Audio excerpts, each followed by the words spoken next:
Sam, could you help me with something, please? You saw it, didn't you? Saw the Emoji Movie. So how was it?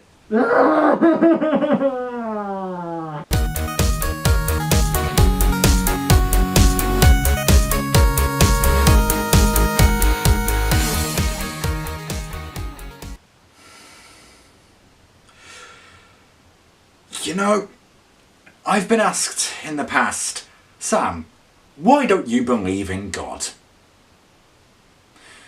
Well, usually that has come with a question asked by me. Why is there so much evil in the world?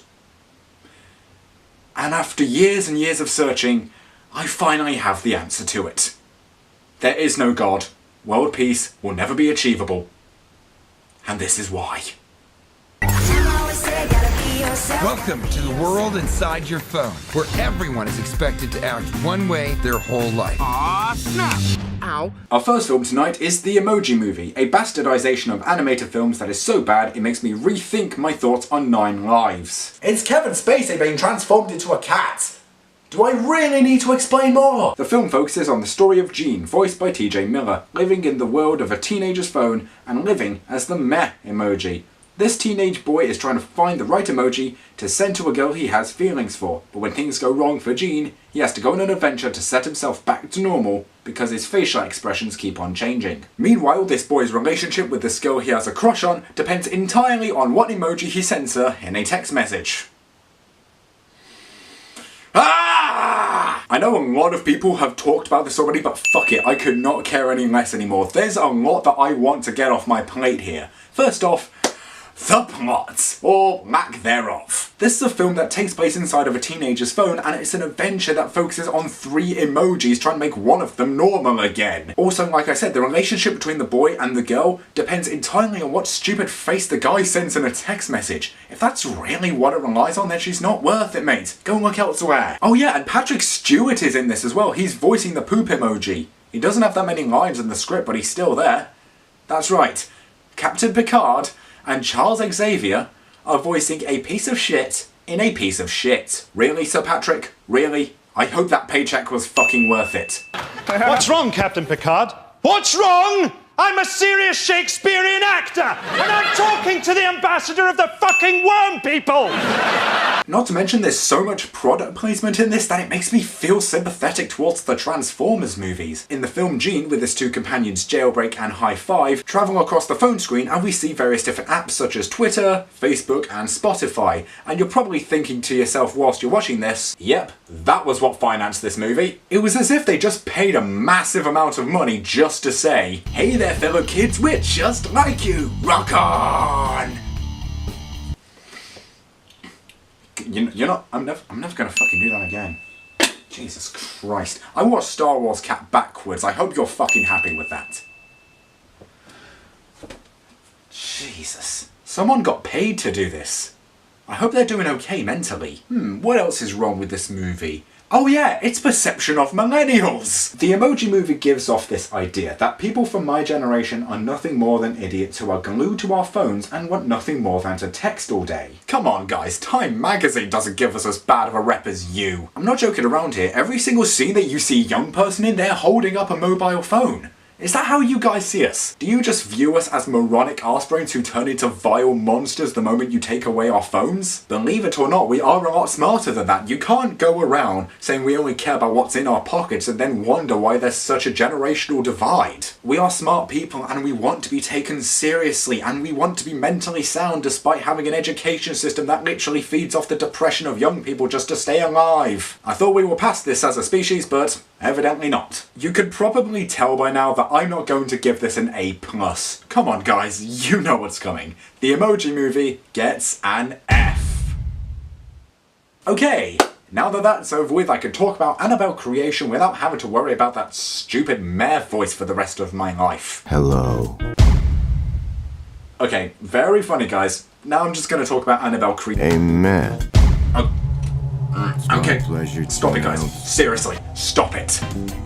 Yay. Please, please just stop it. I just want to talk about Annabelle. Please, just stop it. So bring the family.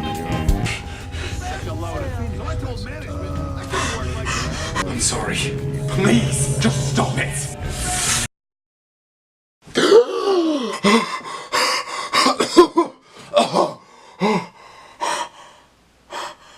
I'm alive. I'm alive. Holy shit, I'm actually alive. Oh my god, I don't have to listen to that annoying noise anymore. Yes! Oh, thank fuck for that. Oh my god. This is our new orphanage. It's as big as a castle. Feel free to use the house as you see fit. Mrs. Mullins and I stay down here. Your rooms are upstairs.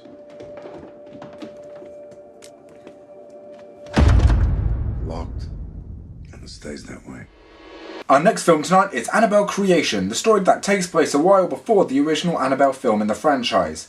Or as I like to call it, the prequel to the prequel to the prequel of The Conjuring 2. In this we see a dollmaker and his wife trying to recover years after the death of their daughter. In the process they decide to open up their house to a girls' orphanage, and from there things start going completely wrong. One of the girls from this orphanage becomes fascinated with one of the dollmaker's creations, the infamous Annabelle. And from there, things take a rather startling turn of events. It's no secret that the first film wasn't liked very much, and for good reason. The characters are annoying, the film is boring and dumb, and there's also so many jump scares that you could just see from a mile away.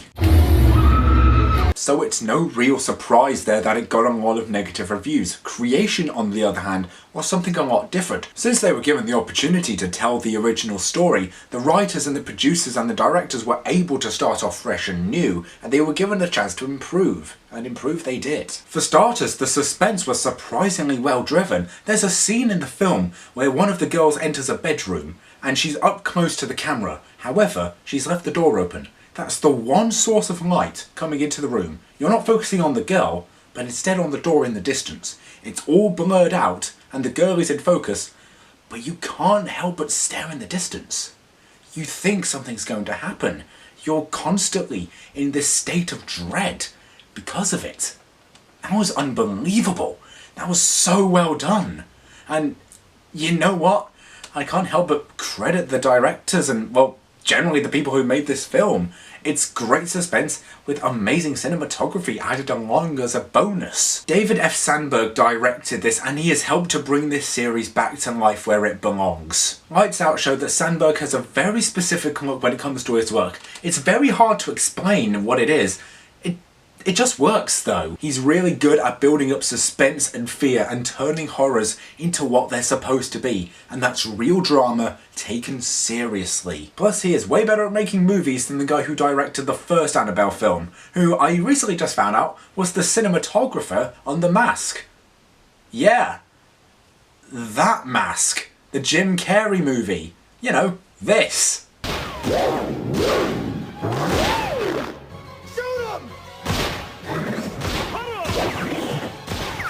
Wait a second, why am I trying to take the piss out of The Mask? I love that movie. Okay fine, its sequel can go and die in a fire, but the first one still lives up to this day. Unfortunately though, there are some gripes that I have with this. The first half, for example, is rather dull, and it doesn't do a good job at hiding it. I understand that it's for build-up of the plot and to introduce us to some of the characters, but it does come off as vapid sometimes. Also, two of the girls are flat out annoying. I know they're supposed to be stereotyping the really popular females in senior year of high school, you know, like these Regina George kind of girls, but can you at least make them likeable?